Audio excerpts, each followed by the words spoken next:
Well, thank you all for coming tonight. This is a tremendously encouraging thing to see the number of people interested in what we're trying to talk about tonight.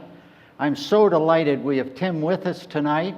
And I'd just like to start off tonight by turning the mic over to Tim for just some interesting observations other than his airline flight.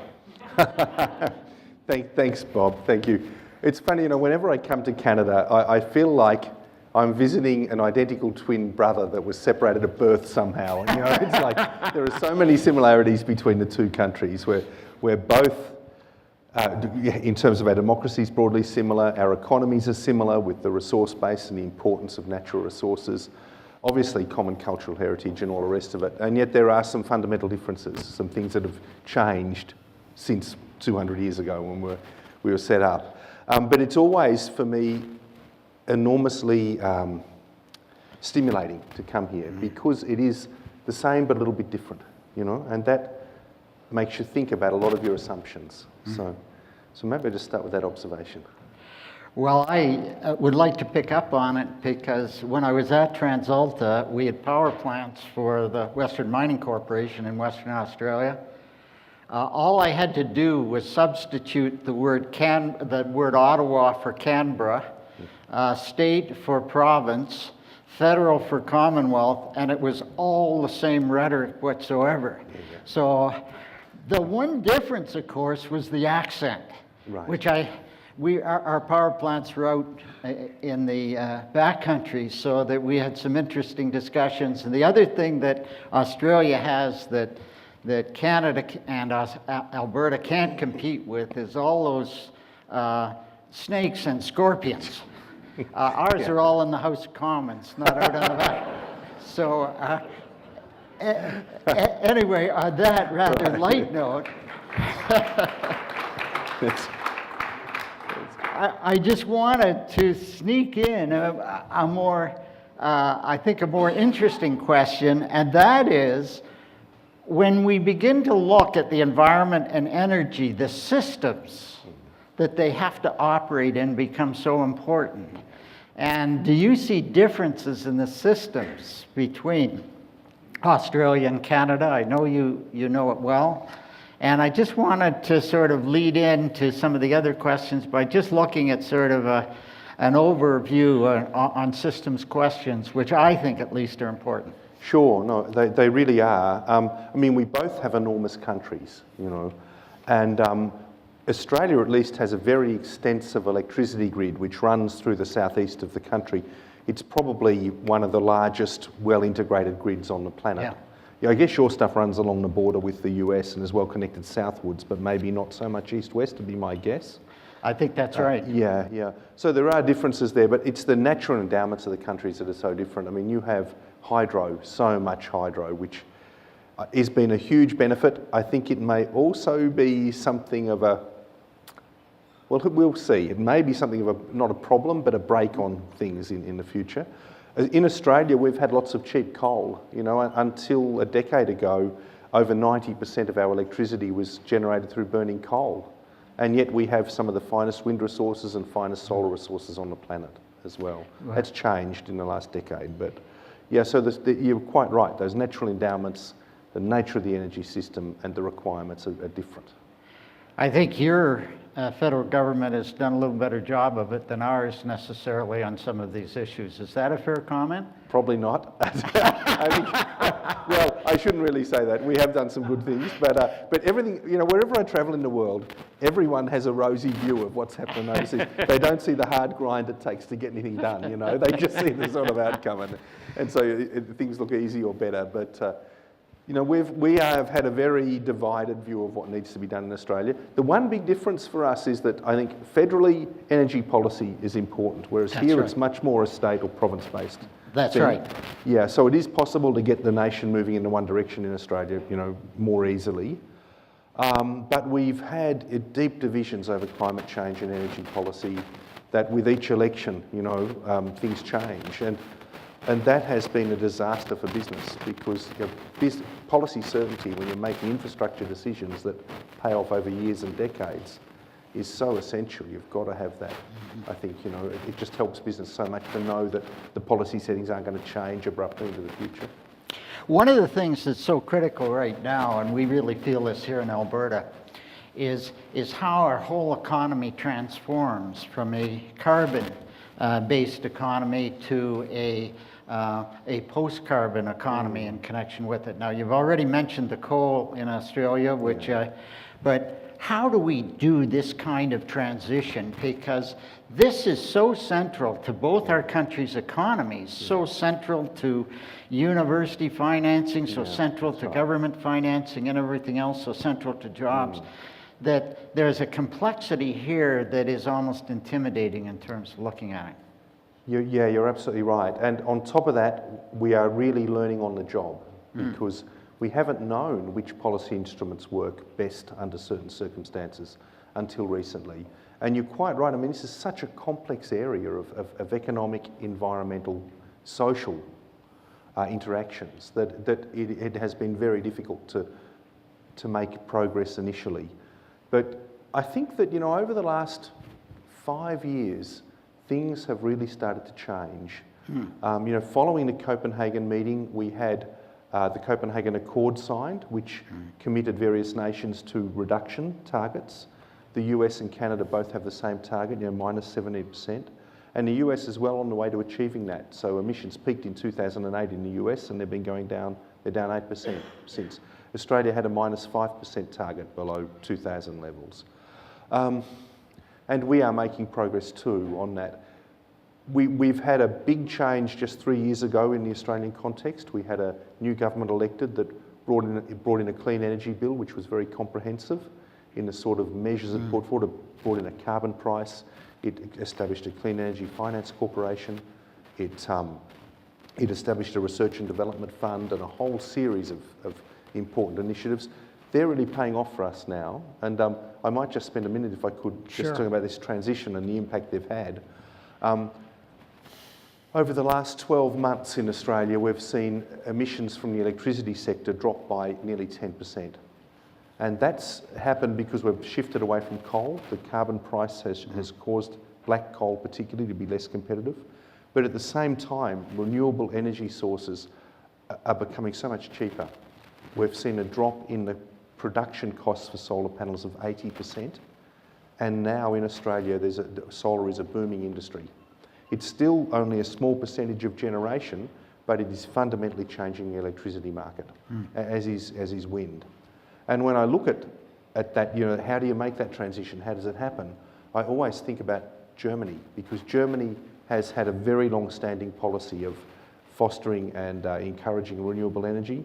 They now have 70 gigawatts of renewable energy, going up 10% this year to 77 gigawatts. You know, on a sunny Sunday in Germany, renewables run the country, you know, big impacts. But, and because they're bidding in at zero fuel cost prices, these renewables, they are in a sense the new baseload in places like Germany. It's a funny sort of baseload electricity because it's got a wavy top on it, you know, and the amount goes up and down. And initially we all thought this was a disadvantage, you know, there was a concern about it. But two things have become evident recently. One is that you can run a perfectly reliable grid, as Germany does, with very large volumes of renewables, and that's Germany has one of the most reliable grids in the European network area. And the second is that those kind of wavy peaks actually are beneficial because you're getting a lot, in the case of Europe, a lot of overnight wind, for example. So you're getting electricity generated when no one really can use it at the moment. And people are turning their mind to how you actually use that, how you harness that, store that energy or turn it to other purposes. Some of the innovative things I've seen in Europe involve, for example, taking that electricity to make natural gas that you can feed straight into the pipeline. You know, just with hydrolysis of water and CO2 combined, you get natural gas. Other companies are looking at how you make long-chain hydrocarbons from CO2 and water with electricity. So there's some really innovative stuff that's taking that cheap energy and pushing the transition further. But could cut me off if I'm talking too long here, but it's the area I'm really interested in now. What I see with all of these innovations is that the bandwidth, if you want, for the fossil fuel industry in terms of price is narrowing over time. So if you think back 30 years, you know, the oil price could bounce around a lot because the cost of oil recovery was low and there wasn't much competition from renewables. So even if the price rose to $140, it was still, it wouldn't foster clean energy or much in terms of efficiency. If it dropped very low, it didn't matter because the cost of recovery was small. But today, the cost of recovery has gone way, way up. We're chasing difficult oil now, And even fossil fuel resources like gas, which were basically free 30 years ago, was a waste product from the Middle East and stuff, now is climbing in price. At the same time, clean energy technologies are starting to compete at the upper price margin for these fossil fuels. So, the fluctuations that you can have in terms of fuel price can have a big impact. And we've lived through this in Australia just in the last 12 months, where we were the world's largest exporter of coal. And thermal coal for us was a bit like oil for you guys from the oil sands,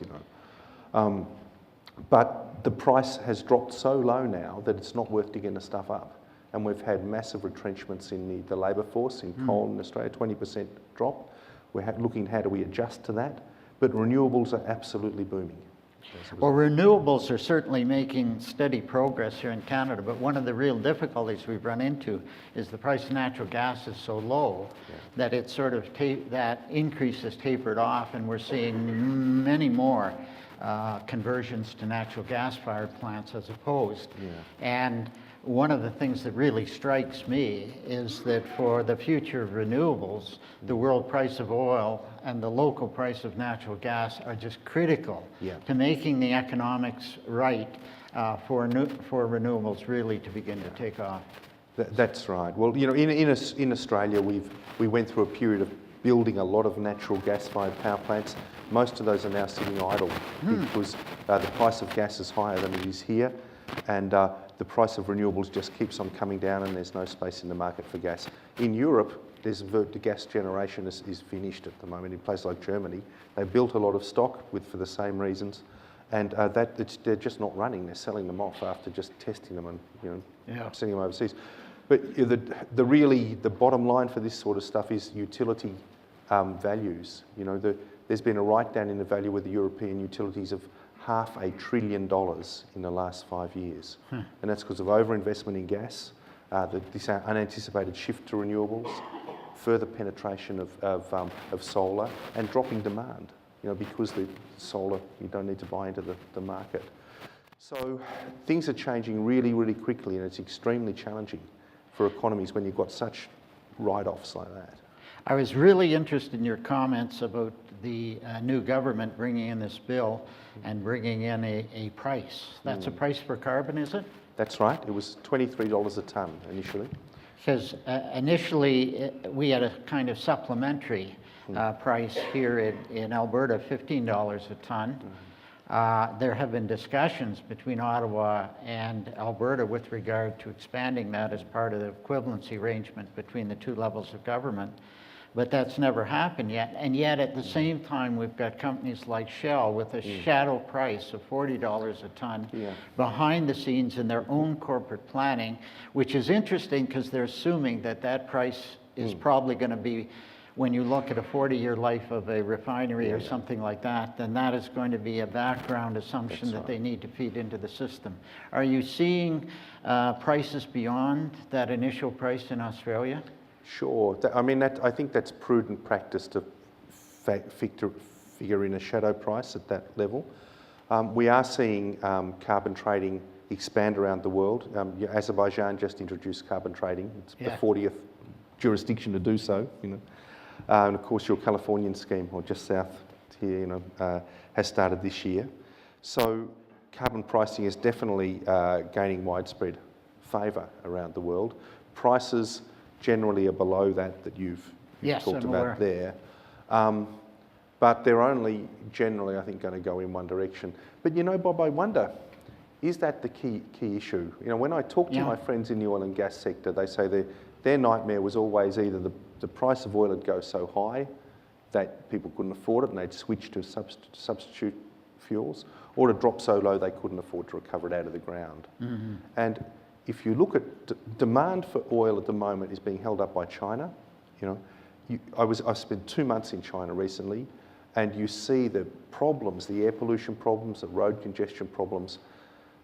Something has to give in China, and it was China that really destroyed the coal market in Australia by cutting coal use by 5%. That announcement was just a month ago now, but done some other things before that.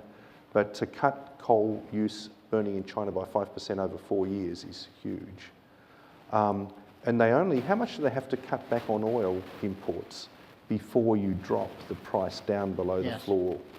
And that's the big question, I think. And these are disruptive changes that occur. And they've actually happened in the case of my country. We're living in the aftermath of it now.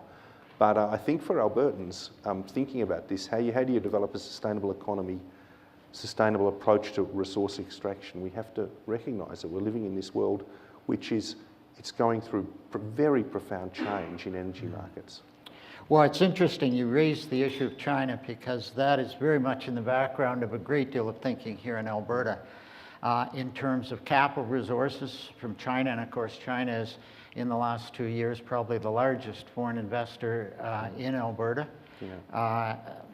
Challenged by Malaysia the other day, which was an interesting one for LNG, competing with Australia, I might add, in connection with that. But the issue that I see in connection with this is that these world prices become so critical. And once again, it comes back to what I tried to start off with, which is a kind of systems approach. So changes in natural gas pricing then impact renewables, impact oil, impact coal, impact everything. And our great challenge today in looking forward to the future is trying to get some kind of sense of how that interaction and what those prices may be. Because if the history of many of these resources is a very unstable one in terms of doing it. I often think back to a story that I heard a long time ago of Louis Armstrong when he was at the prime of his career, and a young reporter came up to him and said, "Well, Mr. Armstrong, where will jazz be 25 years from now?" And Louis snarled back, "If I knew, don't you think I'd be there?" And I think that's what we're all trying to do is look at these variables, understand them to the degree that it's possible to model them, but at the same time feeling a profound sense of uncertainty how all of them will interact. Yeah, absolutely. And I guess for me, the key drivers I see globally, China's the most important of them. And there is no doubt that China has now decided they've had it with importing coal, and they're moving very firmly towards clean energy sources. This year, investment in wind and solar in China is about $53 billion US. That buys them enough infrastructure to power the whole Australian economy, in 1 year. So they are moving very fast.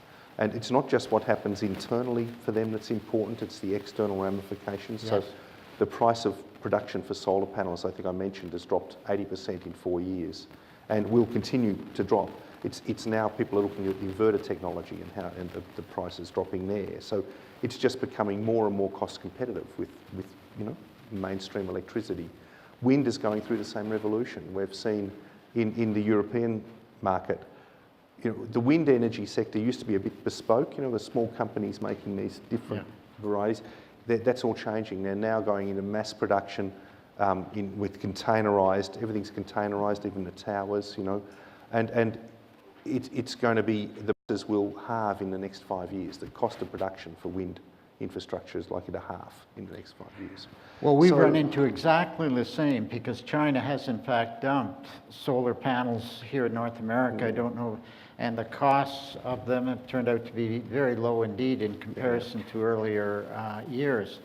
The one thing that's interesting here is the interplay now in North America between solar and wind. A year and a half ago, wind was probably the dominant player in terms of looking forward, but these changes in prices now, there are a whole group of Calgary companies, for instance, today looking at solar in a way that they didn't before. But this raises a whole interesting situation as well, because what we're really trying to look at is the way in which we can trigger and promote innovation, technology innovation.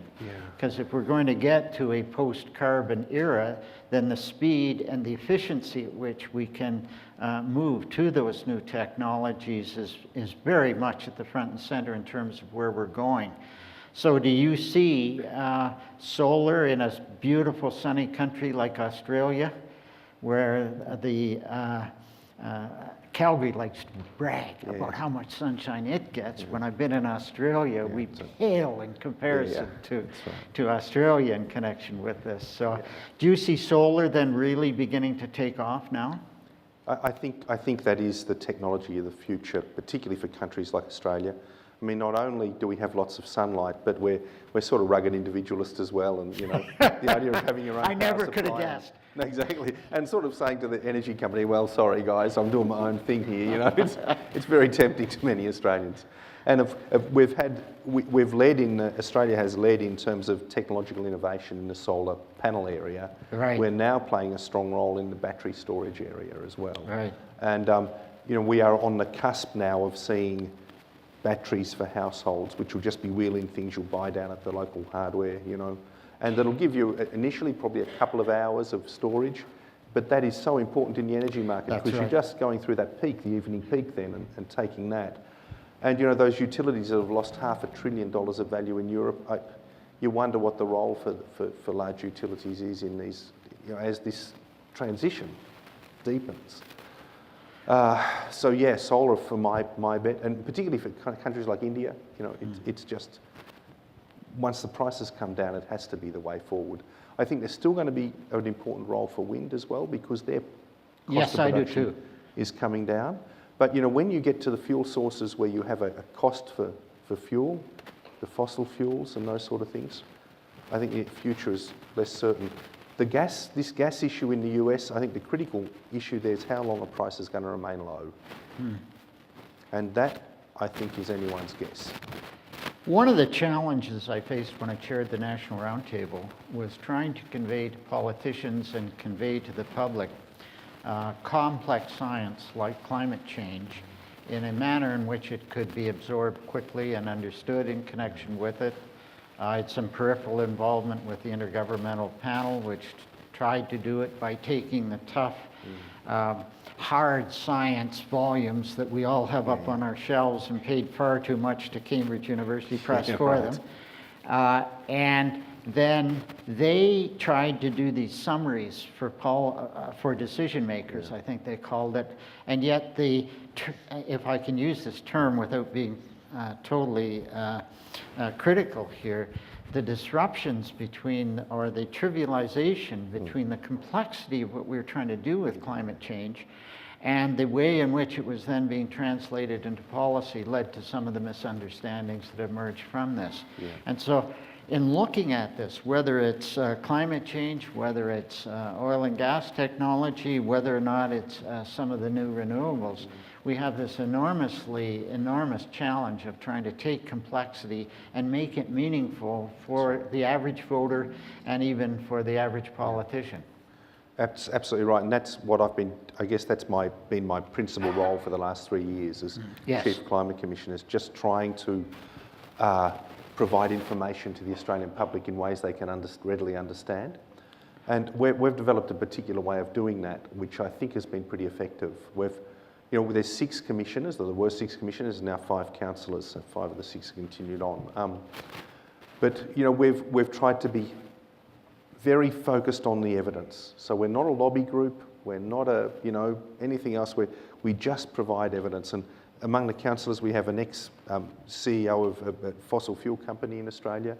We've got some very good scientists. We've got an engineer who works with the steel sector.